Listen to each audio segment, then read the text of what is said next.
Hi everyone, welcome back to part 2 of bad mood foods. So there is just so much here to discuss, and I really wanted to give you guys not just the rule, but the reasoning, because I really believe we are more successful at making changes when we fully understand the why behind what we're doing. By the way, if you haven't already, definitely make sure you've watched part 1 of bad mood foods, because there are some basic concepts that I'm going to refer to in this episode that you'll want to know and want to make sure that you're comfortable with. Today, we're diving right in, and we start with white sugar and sweeteners. I know, such an emotional food for so many of you. These are the refined granules, powders, and syrups we call sugar. They're primarily made from sugar beets, sugar cane, but they can also come from maple trees and sugar palm, and I think there's a couple other ones, but they are not the same foods at all as their natural counterparts. Did you know that sugar was once called the White Death? Aptly named. I don't know where that name has gone because we need it today. Here's a scary statistic for you guys. These days, the average Western person consumes 160 pounds of sugar a year. Holy shit. I mean, just try to picture all of that sugar. I wonder if it would fit in my living room, which is like so gross. And we wonder why our mental health is suffering so much, among other things. So, something to know, white sugar is very similar to white flour in its deleterious effects on your health. So I'm just going to rattle some of these off and definitely go back again to part 1 if you haven't seen it. White sugar has been refined and processed from its natural plant form to an extreme, unrecognizable degree. Of course, in its plant natural form, it contains fiber, vitamins, minerals, and enzymes. And because it's missing all of these natural components after it's processed and refined, it's first of all completely nutritionally depleted, and this is what makes it spike your blood sugar so crazy, because it doesn't have these natural components that make it more of a whole food that help your blood sugar not just spike off the charts. Another thing to note, it's also highly addictive. In fact, it's one of the most addictive substances on the planet. And this is why we consider it a cerebral or brain allergy, just like white flour, because essentially you're just getting high on it. There's an addiction to it. And all of this affects your mood in a serious way and the health of your brain and your body. Sidebar, if you're watching this and you feel like you want to go back for a deeper review, go back to part 1. It's really quick. It's only about 10 minutes. For the same reasons as white flour, it's a natural food, so it attracts insects and isn't shelf stable. You can bet there's a load of preservatives, color, and flavor additives and other chemical substances you're ingesting when you choose white sugar products. I mean, white sugar is so toxic that not only is it nutritionally depleted, it actually requires your body to pull on its nutritional stores of minerals, vitamins, and enzymes to process it out, leaving you in a further nutritional deficit. I talked a lot about your body as the nutritional bank, meaning are you putting money in the bank or are you spending? Are you in a deficit or a surplus? This is where this concept comes into play. We know that white sugar is also super detrimental to your gut health, which we know to be a problem for your mood from part 1. And you can be sure its regular consumption causes a whole host of other hormonal, digestive, central nervous system, and immune responses and issues as well. The bottom line, this food really deserves no place in a good mood diet. There's no redeeming qualities. I think one of the scariest things about white sugar and white flour for me is that they're so ubiquitous and that they're in almost everything, often together, and that people just think that that's normal. They're in foods like pasta, breads, cookies, crackers, cereals, cakes, baked goods, as well as sauces, dressings, candies, soft drinks, etc. And everyone just is like so used to eating these foods, and that's so scary to me because they are not real foods. They're not health foods. They're not even real foods. Real quick, we also need to talk about artificial and other natural sweeteners, things like aspartame, agave nectar, sucrose, corn syrup, dehydrated cane juice, dextrose, sucralose. There are so many different names for it. And I just feel like they're like the sneakiest little buggers. They are also, the worst part about it is they're honestly marketed as healthy alternatives to sugar, which is ludicrous. The artificial ones, like aspartame, are literally not real foods, so they create countless health issues for you. For instance, a really common one, aspartame, is known to cause headaches and insomnia, and for people with mood disorders, these detrimental effects in their mood are going to be compounded, so it's going to increase those already bad symptoms that you're experiencing.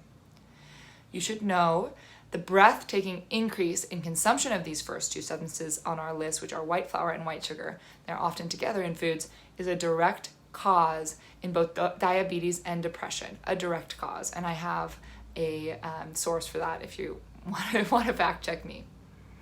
Okay, let's take a breather for a second. I know that was heavy.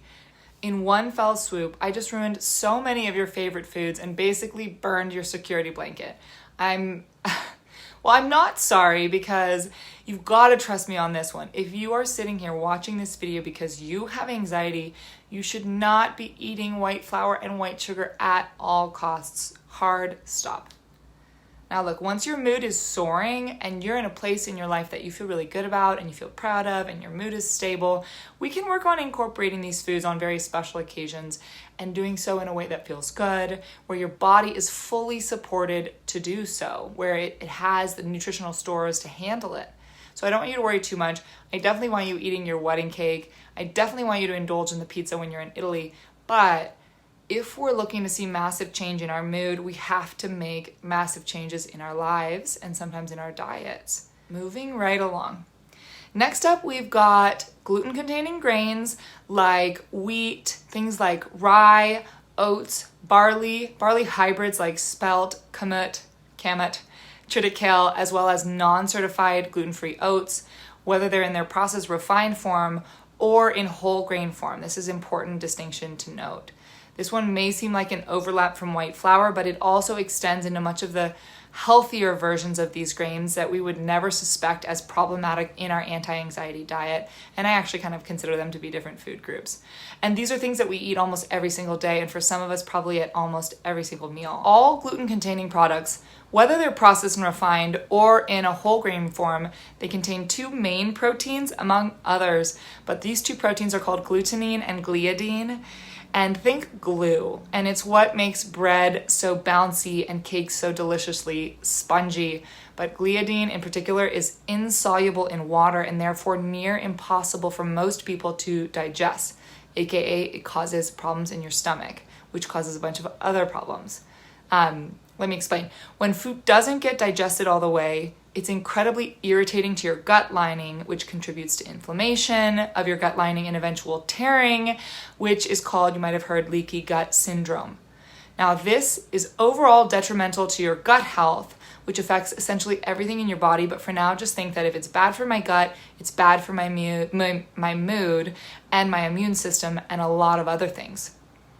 There is an incredible amount of research to show that gluten contributes to anxiety. Again, whether this is processed and refined or a whole grain, gluten is the problem here. Now, let me add, yes, wheat grown in the US is different from that of other countries because it has been bred to contain more gluten, which translates into more structure and puffiness. And that this has in turn made it the, quote, most indigestible fiber in the world. Yeah. So if you're one of those people, like some of my brothers, that thinks that it's ridiculous that everyone seems to have a gluten allergy these days, here's your answer. It's real. Our wheat here in the US is a new Frankenstein. Let's get a little more specific about why gluten is a problem in and of itself. So gluten, it's like white flour's cousin, but different upbringings, so to speak. It's like white flour, highly, highly addictive for the same reasons that I've mentioned before. It's detrimental to your gut, as I've just explained, because it's so denatured and deplete of so many nutrients and refined and processed to such an extent, it spikes your blood sugar in a really extreme way, which also affects your mood. Gluten is directly associated with anxiety and depression and other mood disorders, and its regular consumption is linked to many other issues in the body too. So if you are dealing with not only anxiety, but things like immune issues, nervous system reactions, headaches, digestive issues, bowel problems, colon cancer, depression, and even manic depression, diabetes, chronic fatigue, and other associated emotional issues like extreme agitation and anger, all of these are linked to gluten sensitivities. Can you believe it? I know, it's like really, really prolific, so it's something to take seriously. I have a couple specific takeaways that I want to share with you from Julia Ross's book, The Mood Cure, which is one of my sources here on this video. Number one, people with gluten intolerance are documented to have low levels of the antidepressant neurotransmitter serotonin. And Just think about that for a second. That means that people that are eating lots of gluten that shouldn't be, because it's irritating something in their digestive tract, have less serotonin, less of their natural antidepressant. So I think it's safe to say that we can assume, we can postulate that irritation in the gut lining due to gluten intake is correlated with depression. So no thank you. Like, I don't need to eat bread for that. I would trade in the depression any day of the week. I don't know about you. Another thing I think is worth knowing is that gluten has been implicated in mental illness since at least 1979. And so this isn't new. I know it seems like probably in the last 10, 15 years, like everyone's talking about gluten, but it's been around. I think that it's been silenced somewhat and it hasn't been as widespread, and now it's really common knowledge. Lastly, most recently, anxiety, Tourette's, ADD, epilepsy, and other neurological problems have been associated with these grains, so gluten and gluten-containing grains. So now we're listening, aren't we? There's a lot of associations to mental health issues and disorders with gluten. So I hope that gives you a firm grasp on why gluten is a very dangerous food for those of us with a mood disorder, let alone those of us with any of the health issues listed above. I will say this.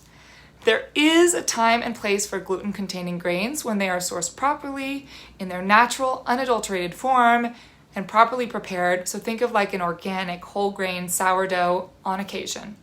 But if you are watching this and you have anxiety, I would suggest taking at least a 2-week break from all gluten and reintroducing to see how you do. So that's all I've got for you. That's where I'm going to sign off on today's episode.